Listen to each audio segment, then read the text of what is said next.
আপনার মাথার মধ্যে বেশ কয়েকটা বাদর বাস করে এবং যখনই সুযোগ পায় তারা আপনার ব্রেন বা মস্তিষ্কের মধ্যে লাফালাফি করে। এই কথাটা কি বিশ্বাসযোগ্য? আপাত দৃষ্টিতে মনে হতে পারে না এটা তো অসম্ভব। কিন্তু আসলে এটি বৈজ্ঞানিকভাবে সত্য একটি কথা। সাইকোলজিস্টরা এটিকে বলে মাঙ্কি মাইন্ড। অর্থাৎ মস্তিষ্কের মধ্যে আমাদের যে বানরগুলো থাকে, যেগুলো আমাদের চিন্তা করতে বাধা দেয়, সেই অবস্থাকে অর্থাৎ আমাদের মস্তিষ্ক যখন গভীরভাবে কোনো কিছু করার চিন্তা করে, তখন আমাদের মাথার মধ্যে চিন্তার যে এলোমেলো বানরের মতো লাফালাফি, সেটাকেই বলা হয় মাঙ্কি মাইন্ড। আপনারা খেয়াল করে দেখবেন যে মানুষের চিন্তা করার ক্ষমতাটা কিন্তু মানুষকে প্রাণী জগতের অন্যান্য প্রাণী থেকে আলাদা করেছে। মানুষ যেভাবে চিন্তা করতে পারে গভীরভাবে একটি নির্দিষ্ট বিষয় নিয়ে, সেটি কিন্তু প্রাণী জগতের অন্য কোনো প্রাণী পারে না। আর এই কারণে আমরা সৃষ্টির সবচেয়ে সেরা জীব। কিন্তু আমাদের এই দক্ষতাটা দিনকে দিন কমে যাচ্ছে। আপনারা যদি খেয়াল করেন তাহলে দেখবেন যে আমরা সুনির্দিষ্ট কোনো বিষয়ে এখন আর আগের মতো কনসেন্ট্রেশন ধরে রাখতে পারি না। এবং এই চিন্তা করার ক্ষমতাটা কিন্তু বা চিন্তা করার দক্ষতা কিন্তু আমাদেরকে কোনো বিশ্ববিদ্যালয়, কোনো স্কুল, কলেজ কোথাও শেখানো হয় না।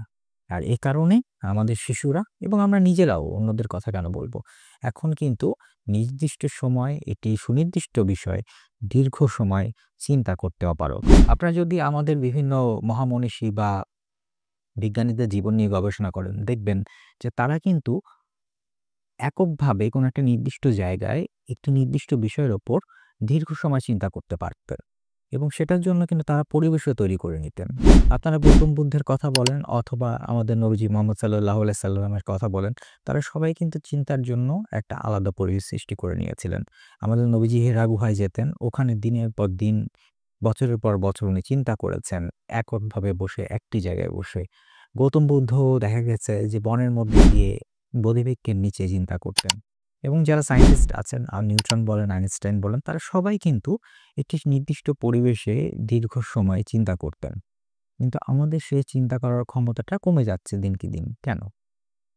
এটি প্রধান একটি উত্তর হচ্ছে ডিজিটাল যুগ।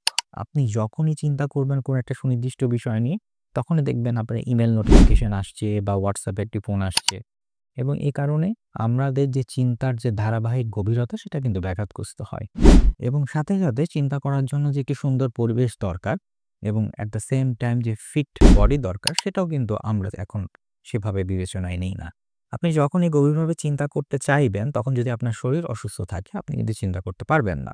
আবার আপনি এমন একটা পরিবেশে কখনো দীর্ঘ সময় চিন্তা করতে পারবেন না, যেখানে কিছু সময় পর, পর কেউ একজন আসছে, আপনার চিন্তায় ইন্টারফারেন্স করছে অথবা আপনার মোবাইলটি একটু পর, পর বেজে উঠছে। সো চিন্তা করতে গেলে একটি সুন্দর পরিবেশ প্রথমত আপনাকে নিশ্চিত করতে হবে। যে পরিবেশে বসে আপনি সুদীর্ঘ সময় চিন্তা করতে পারবেন। অ্যাট দ্য সেম টাইম আপনার ফিজিক্যাল বডি যাতে নীরব থাকে, যাতে সেখানে কোনো ধরনের পেইন না থাকে, কোনো অস্বস্তি না থাকে, সে বিষয়টিও কিন্তু আপনাকে নিশ্চিত করতে হবে। আপনার শরীর যদি অসুস্থ থাকে, আপনি যতভাবেই দীর্ঘ সময় চিন্তা করতে চান, সেটা সম্ভব হবে না। চিন্তা করার অনেক ধরনের প্রক্রিয়া আছে। গভীরভাবে চিন্তা করতে গেলে অনেক সময় আপনারা দেখবেন যে আপনি যদি লিখে, লিখে কোনো কাজ করেন বা লিখে, লিখে চিন্তা করেন, তাহলে চিন্তার ধারাবাহিকতা বজায় থাকে। এভাবে বিভিন্ন জন বিভিন্নভাবে আসলে গভীরভাবে চিন্তা করার চেষ্টা করেন। আ আমার মনে হয় এটা আপনারা চেষ্টা করে দেখতে পারেন যে এখন যদি আমি আপনাদেরকে চ্যালেঞ্জ দিয়ে বলি যে আপনি নেক্সট 10 মিনিটস একটা নির্দিষ্ট বিষয়ের উপর চিন্তা করেন, তাহলে আপনি দেখবেন যে বিষয়টা আসলে কত কঠিন। সো চিন্তা করার দক্ষতা যেটা আমরা হারিয়ে ফেলছি, সেটা কিন্তু আমাদেরকে আবার অর্জন করতে হবে। নাহলে মানব সভ্যতার যে বিকাশ আমরা দেখছি, সেটি একসময় থমকে যাবে। ভালো থাকবেন। দেখা হবে অন্য কোনো ভিডিওতে, অন্য কোনো সময়।